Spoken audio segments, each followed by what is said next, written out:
sometimes I wonder if there's any hope for us as people of abuse. If we're just doomed to keep repeating the same cycles. So I'm out walking today. I'm in an area I don't normally go to. And I come up upon a woman and a man out on the sidewalk fighting. The woman is trying to walk past him, and the man won't let her. He's got his hands on her shoulders, and he's stopping her from continuing on her way. She's steady saying, "Leave me alone, let me be, let me go." So I got in between them, and I told him that he needed to leave her alone. And he told me that I didn't understand and I needed to just keep going, and I said no, because I have seen abuse too long in my life to just walk past it. My mother was beaten by my father until the day he killed himself. Until the day he took his own life. While in the process of beating her, she would not leave him. She would make excuses. Everybody would make excuses. They would say, well, it's not just him. She fights back too. She screams. She starts it. And she did. After years and decades of abuse, it's all you know. It doesn't mean that she ever deserved it. It doesn't mean that any of us ever deserve to live in that house. So, I tried to reason with him, and he had no reason. I told him if he didn't leave her alone, I was going to call the police.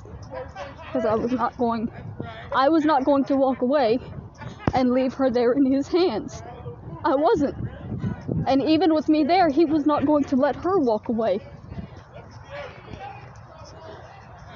I threatened multiple times to call the police before she told me to just go ahead and call the police. Once she told me to call them, I did. And once he heard the siren, he ran. He ran across the street, and he got their kids. And he brought their kids over to tell the cops that it wasn't just him. And this 13-year-old girl comes running over crying, screaming at her mother, saying, "What did you do this time? It's always you, it's always you." And it just broke my heart. I saw my own sister running and screaming at our abused mother, saying, "What did you do this time? What is it this time? It's always something, and it's always you, isn't it? It's always you." And I got mad. And I talked to the little girl, and I told her that it wasn't just her mother. That even if it was sometimes her mother in that situation, I was the one that called the police, and not anybody else. Because I saw what I saw, and I couldn't walk past it. And I told her why. I told a 13-year-old girl that my father killed himself while beating our mother. Because I wanted the gravity and the realness of what could happen to reach her. And she just ignored it completely. And said, well, she does it too. She's too. It's her too. It's not just him.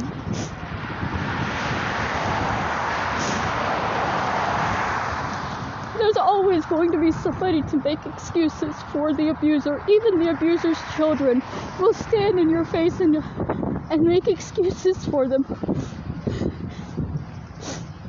My father's children still make excuses for him. And all I could see in that little girl that was making excuses for her abuser father were my own sisters.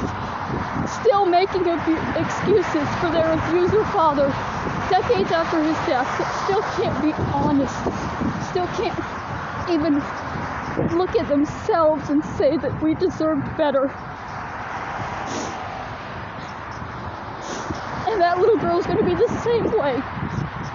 In a couple of years, she's going to wind up with an abusive man, thinking that that's what she deserves because it's all she's ever known.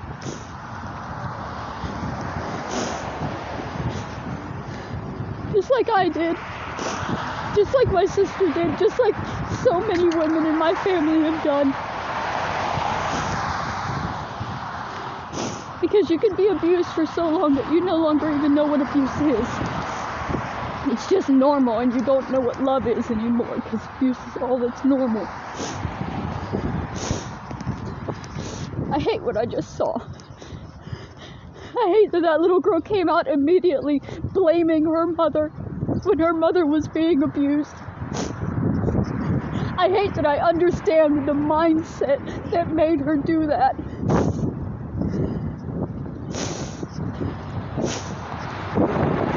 I hate that there's nothing else I can do now but just walk away. And pretend like this isn't happening in every other home that I pass.